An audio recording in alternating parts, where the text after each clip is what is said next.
दोस्तों, किसी ने क्या खूब कहा है, धर्म हेत साका जिन किया, शीश दिया पर सिरड़ न दिया।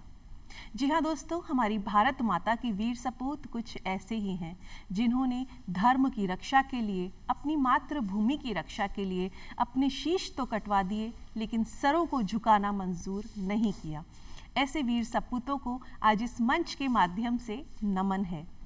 भारत माता के एक ऐसे ही वीर सपूत हुए गुरु गोविंद सिंह जी, जिन्होंने धर्म की रक्षा के लिए, अपनी मातृभूमि की रक्षा के लिए न केवल अपना बल्कि अपने पुत्रों का भी बलिदान कर दिया। उन्हीं गुरु गोविंद सिंह जी का प्रकाश पर्व हम यहाँ मना रहे हैं।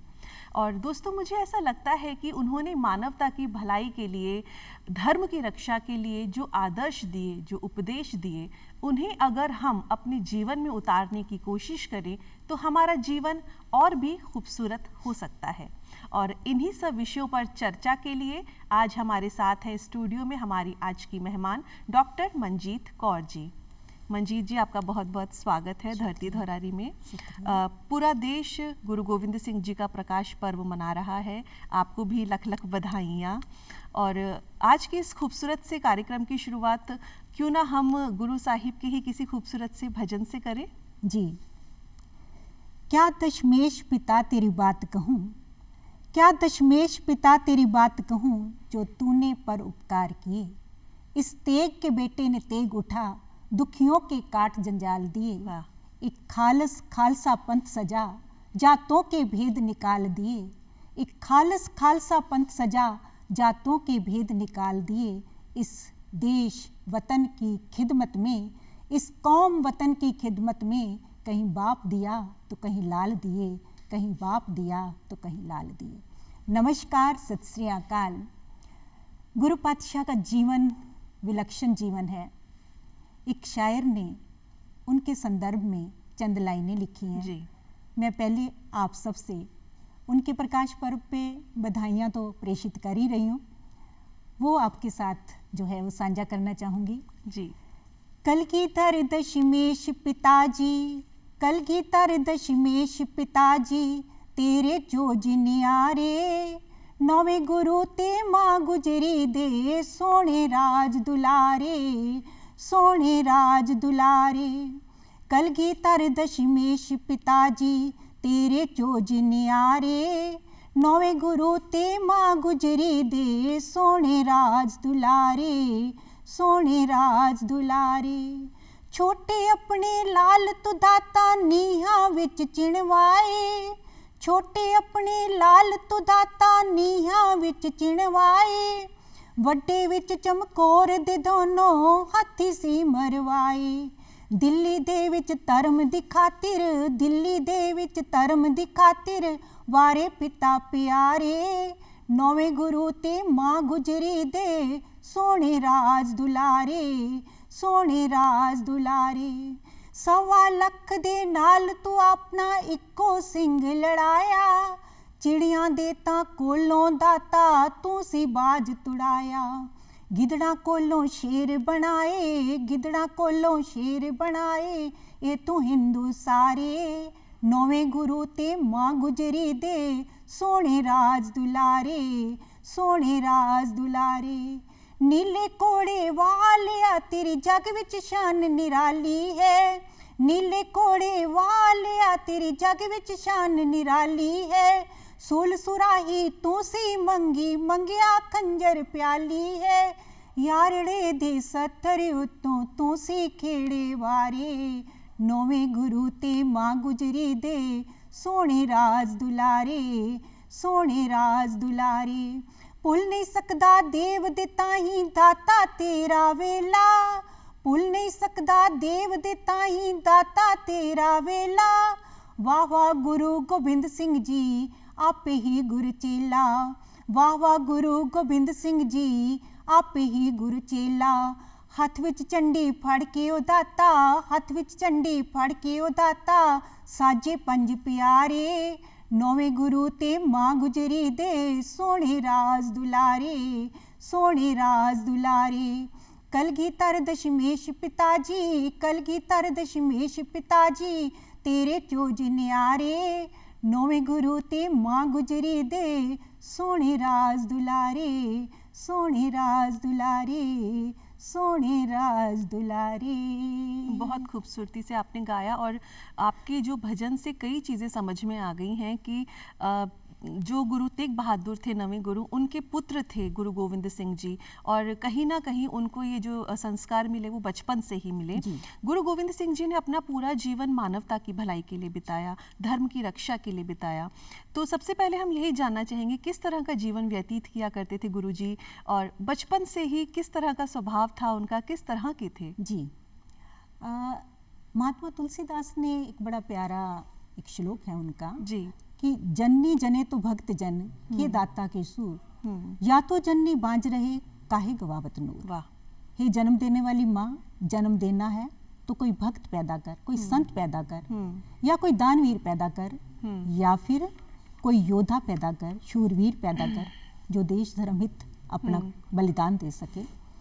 दुनिया के इतिहास में एक माँ हुई है माता गुजरी जी, माता गुजर कौर जिन्हें कहा जाता है। उन्होंने एक ऐसे सपूत को जन्म दिया। उस सपूत के इस जगत में आने से पहले माता पिता ने भारी तपस्या की है। करीब 28-29 साल उनके विवाह के उपरांत, उनकी महातपस्या के बाद इस सपूत को उन्होंने जन्म दिया है, जो एक ही समय में भक्त हैं, संत हैं, एक ही समय में बहुत बड़े दानी हैं, शूरवीर योद्धा हैं, जिन्होंने 1.25 लाख से एक लड़ाने का जो प्रण भी किया है और उसे निभाया भी है। तो उनका बचपन जो है अंदर से ही अध्यात्म से जुड़े हुए हैं, क्योंकि विचित्र नाटक में उन्होंने अपने पूर्व जन्म की गाथा भी लिखी है कि हमारा चित्त नहीं करता था इस जगत में आने को, लेकिन मेरे माता पिता की तपस्या और उस पारब्रह्म परमेश्वर ने मुझे विशेष एक ड्यूटी देकर इस जगत में अपना पुत्र नवाज कर और भेजा है। और उसके पीछे उसका एक बहुत बड़ा उद्देश्य है, मनोरथ है, और वो मनोरथ था कि जो जुल्म अत्याचार बढ़े हुए हैं उनका समूल नाश करना और धर्म की रक्षा करना।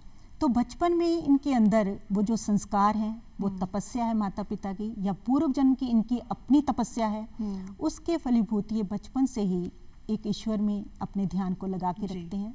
और बहुत ही छोटी उम्र में इन्हें अस्त्र शस्त्र ये सारी चीज़ों, इन विद्या का जो ज्ञान है, कितनी भाषाओं का जो है ज्ञान पिताजी से भी मिला।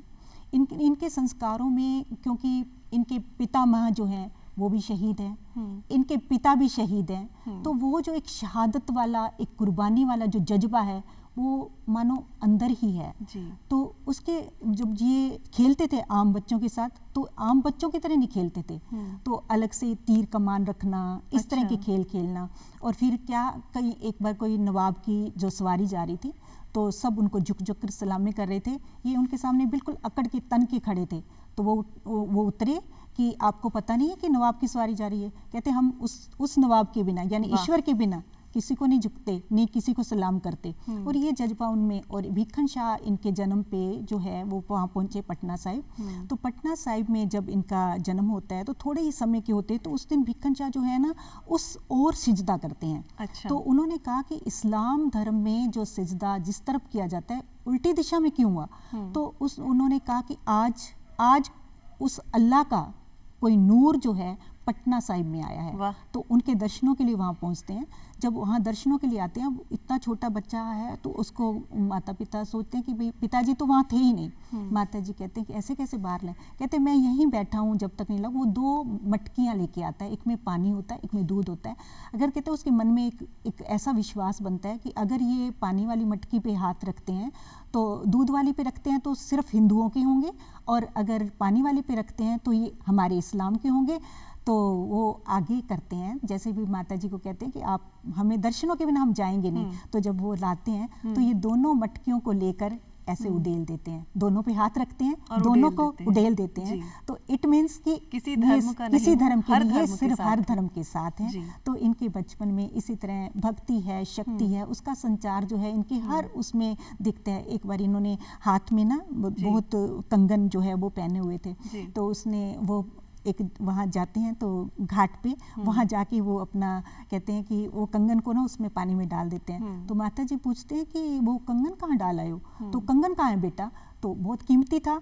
तो वो वहाँ जाके कहते हैं आओ माता जी दिखाता हूँ, दूसरा कंगन उतारते हैं, कहते हैं माता जी यहाँ डाला था। अच्छा। तो वहाँ पे नगीना घाट जो है गुरुद्वारा बना हुआ है, यानी कोई मोह नहीं, कोई इन चीज़ों से मोह नहीं, केवल ईश्वर की भक्ति में और एक शूरवीरता का जो एक अंदर संचार है। तो इस तरह की इनकी लगन है, इस तरह इनकी परवरिश है, क्योंकि एक तपस्या माता पिता के संस्कार भी आते हैं और इनकी परवरिश में जो है हर समय इसी तरह का हुआ। और इनका जो पटना साहिब से इनको 5 साल तक वहाँ रहे हैं, फिर इनको वहाँ से आना पड़ता है अनंतपुर साहिब, और अनंतपुर साहिब बसाते हैं गुरु तेग बहादुर जी। तो वहाँ पर जैसा कि आपने बताया कि पुत्र दो तो गुरु गोविंद सिंह जैसा, वरना निपूती कर दो। बिल्कुल। हम पहले गुरु रहे गुरु नानक देव जिन्होंने सिख पंथ की स्थापना की। हाँ जी। अंतिम गुरु रहे गुरु गोविंद सिंह जी जिन्होंने खालसा पंथ की स्थापना की। तो ये सिख पंथ से लेके खालसा पंथ तक की जो विलक्षण यात्रा रही, क्यों जरूरत पड़ी सिख पंथ की और क्यों जरूरत पड़ी खालसा पंथ की, ये हम आपसे जरूर जानना चाहेंगे। देखो, कुदरत का एक प्रकृति का अटल नियम है, पाप बढ़ा जब जब धरती पे, तब तब तू ही आया। कृष्ण बना कहीं द्वापर युग में, त्रेता में राम कहाया। निराकार बन आया जगत में, कैसी तेरी खुदाई, दुनिया से वो है छूटा जिसने तुझसे प्रीत लगाई। यानी जब जब धर्म की हानि होती है, पाप और अत्याचार हद से बढ़ जाते हैं, धरती माँ भी त्राही त्राही कर उठती है। धरती के जीव तो करते ही करते हैं, मानवता जब त्राही त्राही कर उठती है तो वो परवरदिगार उस परमात्मा के चरणों में एक बेनती करती है, अरदास करती है, अनुनय विनय करती है। तो वो परमात्मा हर युग में किसी ऐसे रहबरी पुरुष को, ऐसे संत को, ओलिया पीर फकीर को भेजते हैं जो बोली भटकी मानवता को फिर सीधा मार्ग चलाए, इंसानियत का पाठ पढ़ाए, प्रेम का संदेश दे। तो ऐसे विकट परिस्थितियों में गुरु नानक देव जी की आमद होती है और गुरु नानक देव जी सिख पंथ के जो है उनकी नींव रखते हैं। तो गुरु नानक देव जी की जो आमद पे कहा है भाई गुरदास जी ने, जो सतगुरु नानक प्रगटिया, मिट्टी धुंध जग चानन हुआ, ज्योकर सूरज निकलिया, तारे छपे अंधेर पलोया। कि जो धुंध फैली हुई थी, तो उस सब धुंध को हटाकर जाति पाति के भेदभाव, ये सब उस सारे अंधकार को, अज्ञानता के अंधकार को मिटाकर ज्ञान का प्रकाश करने के लिए जो गुरु नानक देव जी की आमद हुई।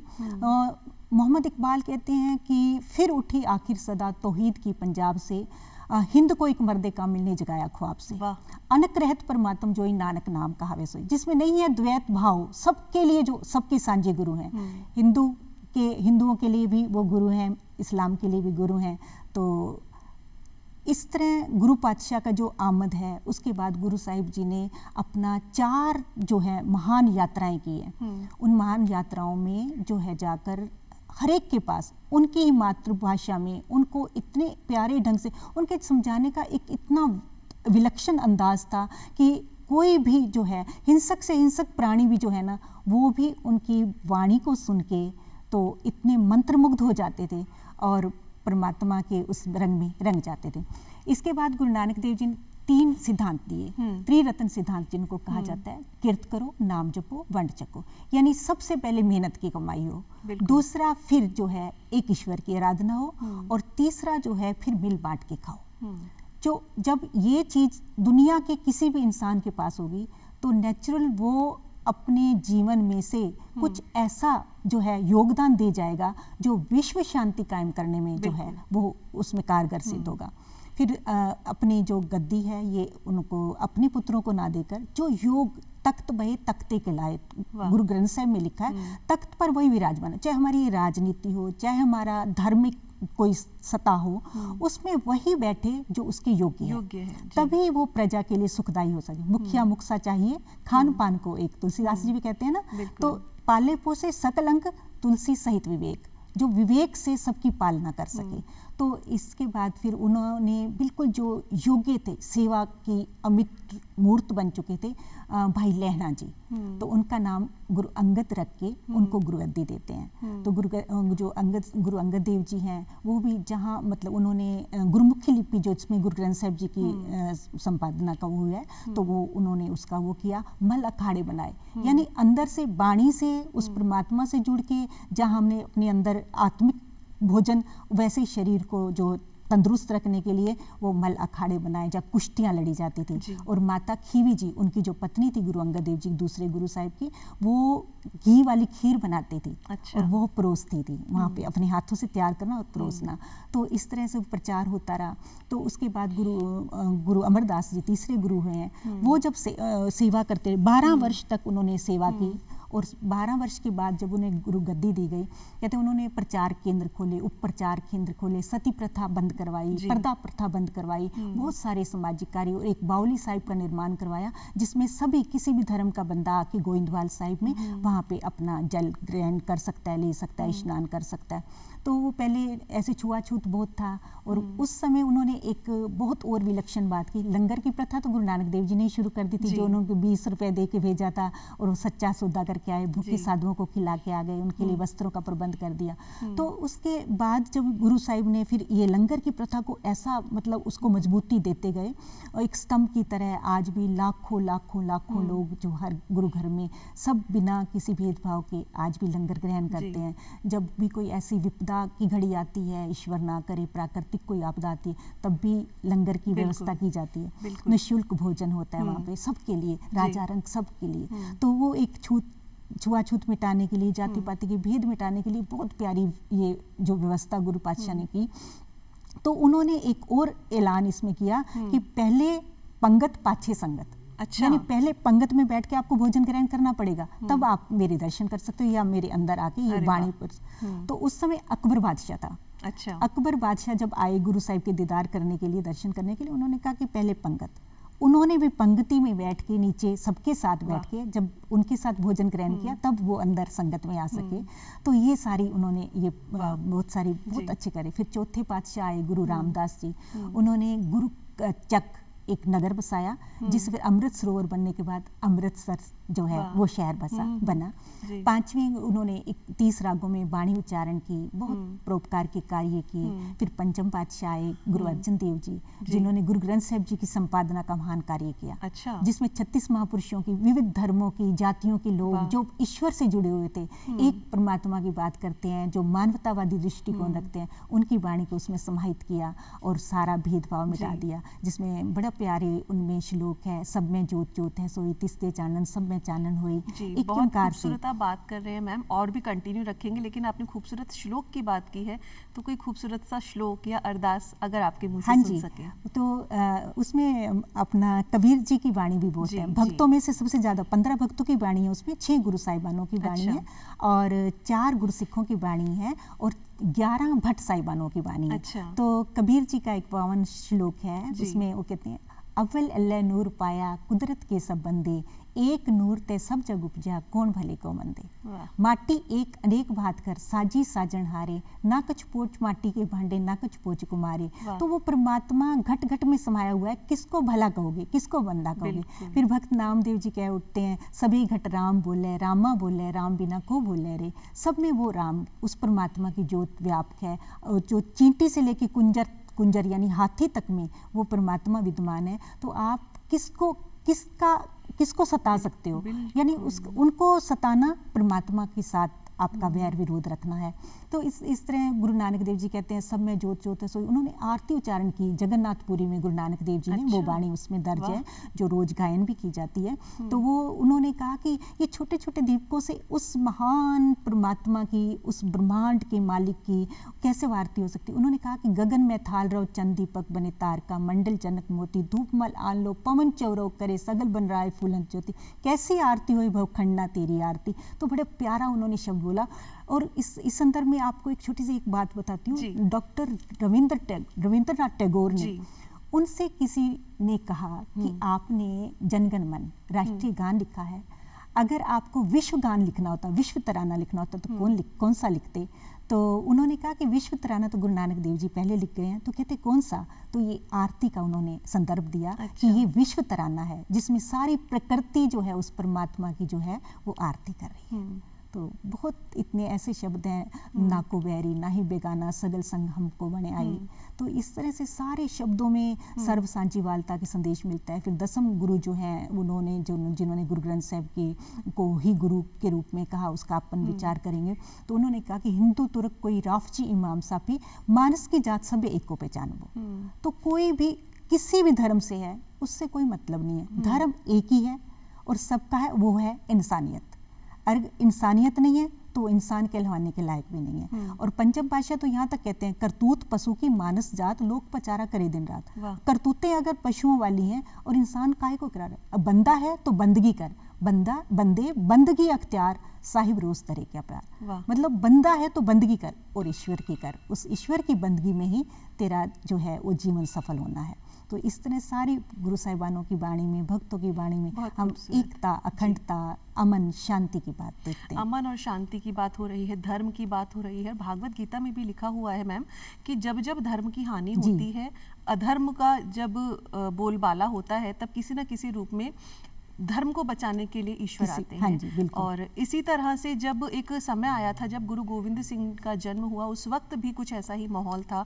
ऐसे में उन्होंने सिर्फ अपने प्राणों को ही नहीं त्यागा बल्कि अपने 4 पुत्रों को भी बलिदान कर दिया, सिर्फ धर्म की और अपनी मातृभूमि की रक्षा की। बिल्कुल। इस बारे में हम जानना चाहेंगे, किस तरह से वो युद्ध लड़े गए, किस तरह फिर उस पर विजय प्राप्त की गई। देखो, ये अमृत की शक्ति थी जी। खालसा पंथ की जो स्थापना है, तो उसके में अमृत का जो संचार हुआ है उसकी एक शक्ति थी। तो उस समय के जो लोगों में उन्होंने सबसे पहले ये महसूस किया कि सारी कौम को योद्धा बनाना चाहिए। जब तक ये जाति उसमें बटे रहेंगे तब तक कुछ भी नहीं होने वाला। बाहर की हुकूमतें आएंगी और हमारे पे राज करती रहेंगी। केवल राज ही नहीं, उन्होंने इतने अत्याचार गुरु गोविंद सिंह जी के समय, गुरु तेग बहादुर जी के समय तो इतने अत्याचार और इतने जुल्म बढ़ गए थे जिसका कोई पारावार ही नहीं रह गया था।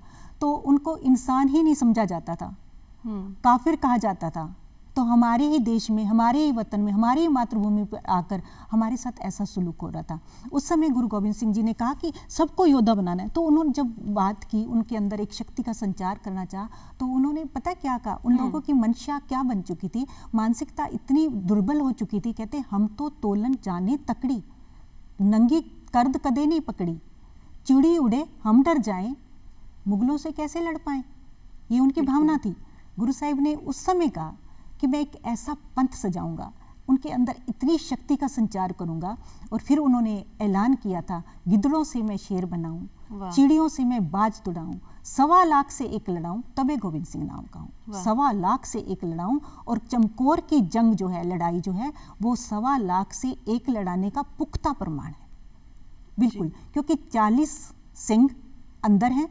और जो ये अनंतपुर साहिब से, जब अनंतपुर साहिब का किला घेर लिया जाता है तो उसको 6-7 महीने वो घेरा रहता है। उस घेरे में जब उन्होंने देखा कि अंदर पानी, रसद सब जाना बंद हो जाता है, तो फिर इनको कहा गया कि मुगलों की तरफ से कहा गया, हुकूमत की तरफ से कहा गया, और 22धार के राजा भी थे उसमें, आप इसको छोड़ दो, आप सुरक्षित कहीं भी चले जाओ।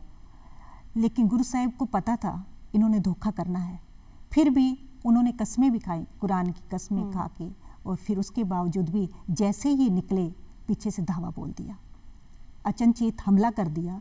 और ये थोड़े से सिख थे, और इसके बावजूद भी सरसा की नदी किनारे पहुंचे जब, अचानक से अटैक किया पीछे से उन्होंने। और सरसा की नदी में वो ईश्वर प्रकृति वाला भी बहुत इम्तिहान लेता है ना, तो उस दिन बहुत तेज बारिश थी और पूरे उफान पर सरसा नदी थी। बहुत कुछ गुरु साहिब का जो है उसमें बह गया, बहुत सारे सिख भी, बहुत सारा जो इनका साहित्य था वो भी बह गया। लेकिन फिर भी इतनी शक्ति से, और उस समय भी जो एक नियम होता है, सुबह का टाइम हुआ तो अमृत वेला में आशा दीवार का जो होता है कीर्तन वो कर रहे हैं गुरु साहिब बैठ के, ऊपर चढ़े हुए हैं दुश्मन, लेकिन कहते हैं बचाने वाला वो परमात्मा है। लेकिन उस नियमों को नहीं तोड़ा किसी भी हाल में। तो इस तरह से करते हुए जब है ना अचानक से वो करते हैं, फिर भी इन्होंने, उस समय क्या होता है, परिवार बिछड़ जाता है, परिवार बिछोड़ा, वहाँ पे गुरुद्वारा साहिब भी है। तो वहाँ पे ये छोटे जो साहिबजादे हैं वो माता दादी जी जो गुजरी जी हैं उनके साथ एक साइड हो जाते हैं, और ये बड़े जो साहिबजादे हैं और कुछ सिख जो हैं वो गुरु गोविंद सिंह जी के साथ हैं। ये चमकौर की गढ़ी में पहुँच जाते हैं। चमकौर की गढ़ी में जब युद्ध होता है तो उस समय 40 सिख और इधर 10 लाख मुगल सेना। अच्छा। 10 लाख मुगल सेना। और फिर गुरु साहिब जी 5-5 जनों का एक जत्था बना के भेजते हैं। वो इतनी वीरता से उनसे लड़ते हैं और उनको मतलब उनकी तौबा करा देते हैं। और फिर देखते हैं बाबा अजीत सिंह जी खुद चल के गुरु साहिब के पास, जो बड़े बेटे हैं इनके, वो आते हैं कि पिताजी हमें भी भेजो, हम भी रणभूमि में जाएंगे। गुरु साहिब ने कहा जरूर, आप खुद चल के आए हो। तो उनको इस बात की खुशी होती है कि बेटा खुद चल के आया। जी जी। उनको अपने हाथों से तैयार करते हैं और उनको भेजते हैं। तो फिर कहते हैं बेटा देखना, दलेरी से लड़ना। तो वो कहते हैं नाम का अजीत हूँ, जीता ना जाऊंगा, जीता अगर गया तो जीता नहीं आऊंगा। आपने मेरा नाम अजीत सिंह रखा है ना, तो मैं अगर मुझे कोई जीत ही नहीं सकता, मैं अजीत हूँ। तो अगर मैं ना जीत सका तो मैं मौत का जो है वो परवान कर लूंगा, लेकिन पीठ दिखा के नहीं आऊंगा। गुरु साहिब ने उसको खुद देखा, तैयार करके भेजा और लड़ते हुए देखता, जूझते हुए देखा। और इतने 398 बर्छियों के उसके जख्म उनके उस पे वो थे। जब वो वीर गति को प्राप्त होते हैं तो गुरु साहिब जी वहाँ पे जयकारे छोड़ रहे हैं, बोले सोनेहाल सत श्री अकाल, परमात्मा अमानत आपको पहुंची। और इधर छोटे साहिबजादे जो हैं उनको वो माता गुजरी जी के पास हैं। तो वो दोनों, फिर जुझार सिंह जी भी उसी युद्ध में वीरगति को प्राप्त होते हैं। और दोनों के लिए गुरु साहिब ने मतलब ईश्वर का थैंक्स किया कि मतलब आपकी अमानत आपके पास पहुंची। कौन पिता है दुनिया में ऐसा।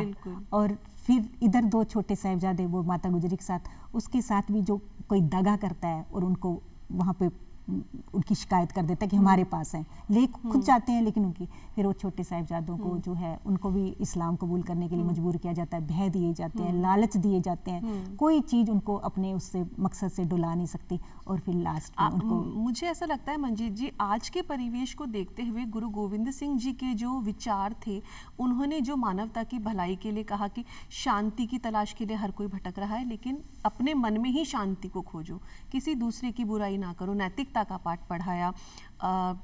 अगर इन सब विचारों को कोई थोड़ा सा भी अपने अंदर ग्रहण कर ले तो बहुत खूबसूरत हम जीवन जी सकते हैं, एक मिसाल की तरह जीवन जी सकते हैं। कुछ 2-3 बातें जो हमें करनी चाहिए आज के परिवेश को देखते हुए। जिन्होंने हमारे लिए इतना त्याग किया है जी, वो तो राजा थे, वो चाहते तो इतना ऐश्वर्य इष्टों से रह सकते थे, लेकिन उन्होंने यही सिखाया और उसके फिर पहले अमल करके दिखाया, प्रैक्टिकल अमल करके दिखाया कि आप ये इन चीज़ों, क्योंकि जितना भी कहते हैं कि गुरबाणी में पावन पंक्ति है, घाल खाए कि छत्थों दे, नानक रहा पहचाने से। जब तक आपकी ईमानदारी नहीं है, आपके अंदर ईमानदारी नहीं है, नेक नियति नहीं है, आप कितने भी खजानों के मालिक हो, आपके अंदर सुकून नहीं हो सकता। बिल्कुल। बांट कर खाने में जो सुकून है, जो शांति है, जो सच का रास्ता जो अपना लेते हैं, नेक नियति से जो काम करते हैं, उनके हर चीज़ में बरकत है, उनके अंदर सुकून है। अदरवाइज तो कितना भी कुछ हो लेकिन उससे कुछ भी मतलब एक तृप्ति नहीं होगी, संतोष। क्योंकि गुरबाणी में भी पावन पंक्ति, बिना संतोष नहीं को राजे, गोधन गजधन बाजीधन और रतन धन खान, जब आवे संतोष धन सब धन दौड़ समान। वाह। तो सब उसके सामने फीका लगने लग जाता है, नीरस लगने लग जाता है। इसलिए गुरु साहिबों ने उस पर अमल करके दिखाया है हमें, सब कुछ होते हुए भी उसका सब त्याग करके और उसको बांट के खाना सिखाया है। तो वो अपने लिए नहीं जीते, क्योंकि अपने लिए तो सब जीते हैं, पशु पंछी और कीट पतंग, लेकिन बंदे का जीने का होना चाहिए अलग ही ढंग। बिल्कुल। तो ये हमें, और यही बात गुरु गोविंद सिंह जी ने भी कही, ये बात भगवान कृष्ण ने भी कही, यही बात मर्यादा पुरुषोत्तम श्री रामचंद्र जी ने भी कही।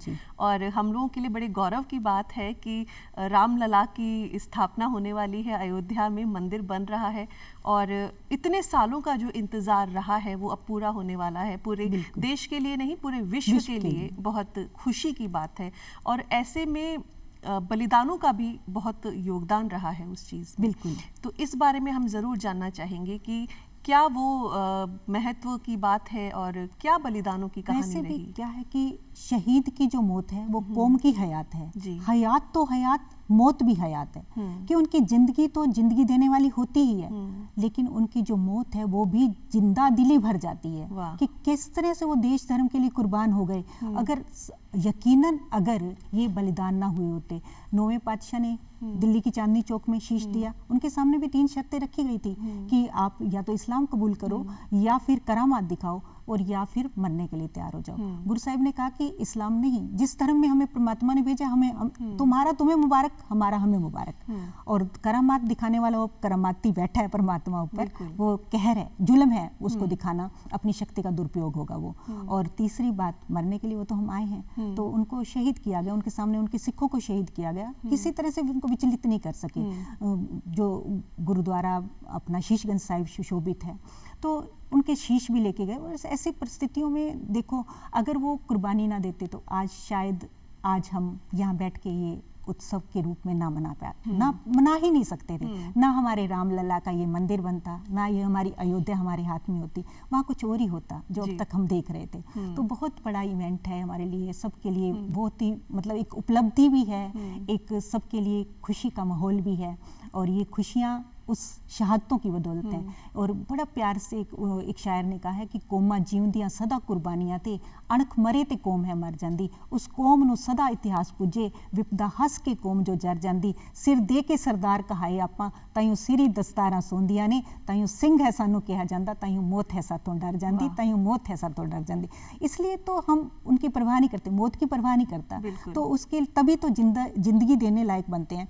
तो कहते छाए जाती एकता, अनेकता बिलाई जाती। अनेकता में एकता भारत की विशेषता है, लेकिन अगर ये शहादतें ना हुई होती तो हम आज, आप समझ सकते हो, मैं शब्दों से ना भी कहूँ तो कुछ और ही होता, ये माहौल ना होता। हम खुशनुमा ढंग से, ना मंदिर में घंटियां खड़कती, ना घड़ियाल बजते, ना हमारे पुराण होते, ना वेद शास्त्र होते, फिर कुछ और ही होता। तो उसलिए छाए जाती एकता, अनेकता बिलाई जाती, होती कुचीलता कतेबन कुरान की, पाप ही परपक जाते, धर्म धसक जाते। धर्म ने धसक जाना था, तो पाप ही पापों का बोलबाला होना था। तो उस समय फिर कहा कि बरन गरक जाते सहित विधान की, देवी देव देहोरे संतोख सिंह दूर होते, रीत मिट जाती कथा वेदन पुराण की, श्री गुरु गोविंद सिंह पावन परम सूर, मूर्ति न होती जो पे करुणा निधान। वाह, अगर उन्होंने ये दयालु हमारे गुरु साहिब ना होते, कहते ये देश ना होता अगर पिता दशमेश ना होता। बिल्कुल। तो उनकी, जिनका हम प्रकाश उत्सव मना रहे हैं, पर्व मना रहे हैं, तो उनकी शहादतों, उन्होंने सर्वंश वारा है। बिल्कुल, वो अमृत के दाते हैं, सर्वंश के दानी हैं, दार्शनिक हैं, एक ही समय में सब कुछ हैं। तो उन्होंने जितना उनका त्याग है शायद, और उसके बाद भी सिलसिला चला, इस कौम ने बहुत शहादतें दी हैं। तो उन शहादतों की बदौलत जो है आज हम एक बहुत बड़ा, और मंजीत जी, धर्म चाहे कोई भी हो, लेकिन उन सबसे एक ही चीज सीखने को मिलती है कि देश सबसे पहले है। बिल्कुल, चाहे वो हिंदू हो, चाहे मुस्लिम हो, चाहे सिख हो, चाहे ईसाई हो, क्योंकि हमारा जो देश है वो सर्वधर्म संभाव की भावना रखता है, हर किसी को बराबर मानता है। और रामलला की जहाँ स्थापना हो रही है वहाँ हर धर्म के लोग खुशियाँ मना रहे हैं। और बहुत गर्व की बात है हम भारतीयों के लिए कि आज हमारा देश रामलला की स्थापना का उत्सव मना रहा है। तो चलते चलते, क्योंकि समय की भी कुछ सीमाएं हैं, तो चलते चलते हम भगवान राम के किसी खूबसूरत भजन से आज के इस कार्यक्रम को विराम देना चाहेंगे। 2 लाइनें आपसे साझा करनी चाहूंगी। राम नाम के साबुन से जो मन की मैल गवाएगा, निर्मल मन के शीशे में वो राम के दर्शन पाएगा, वो राम के दर्शन पाएगा। राम नाम के साबुन से जो मन की मैल गवाएगा, निर्मल मन के शीशे में वो राम के दर्शन पाएगा, राम के दर्शन पाएगा। रोम रोम में राम है तेरे, कोई तुझसे दूर नहीं, देख सके ना आँख जो उसमें, उन आँखों में नूर नहीं, देख सके ना आँख वो जिसको, उन आँखों में नूर नहीं। देखेगा मन मंदिर में जो ज्ञान की ज्योति जगाएगा, निर्मल मन के शीशे में वो राम के दर्शन पाएगा, राम के दर्शन पाएगा। झूठ कपट निंदा को त्यागो, हर एक से तुम प्यार करो, झूठ कपट निंदा को त्यागो, हर एक से तुम प्यार करो। घर आए मेहमान की सेवा से ना तुम इनकार करो, मानवता की सेवा से ना भूल के तुम इनकार करो।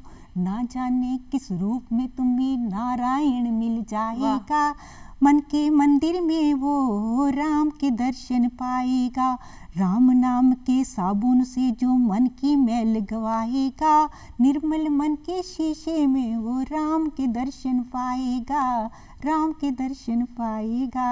वाह, बहुत खूब। मंजीत जी, बहुत सारी बातें आपसे और करने का मन हो रहा है, लेकिन समय की कुछ सीमाएं हैं। समय बोल रहा है बस अब रुक जाइए। आज धरती धौरारी के इस मंच पर आप आए हैं, बहुत सी आपने हमें जानकारी दी, बहुत खूबसूरत भजन आपने सुनाए, इसके लिए आपका बहुत बहुत धन्यवाद। शुक्रिया शुक्रिया। फिर एक बार सबको बहुत बहुत बधाइयाँ, शुभकामनाएं। इसी तरह हमारा देश जो है हमेशा हमेशा प्रगति की ओर बिल्कुल चलता रहे। और अब दर्शकों से भी विदा लेना चाहेंगे। एक बार फिर से आप सभी को गुरु गोविंद सिंह जी के प्रकाश पर्व की अनेक अनेक शुभकामनाएं, लख लख बधाइयाँ। और रामलला आ रहे हैं, रामलला के आने की खुशी में दीपावली मनाएं, घर घर दिए जलाएं, खूब सारी खुशियाँ मनाएं। इन्हीं शब्दों के साथ आज मैं इस कार्यक्रम को विराम देती हूँ। जय सिया राम।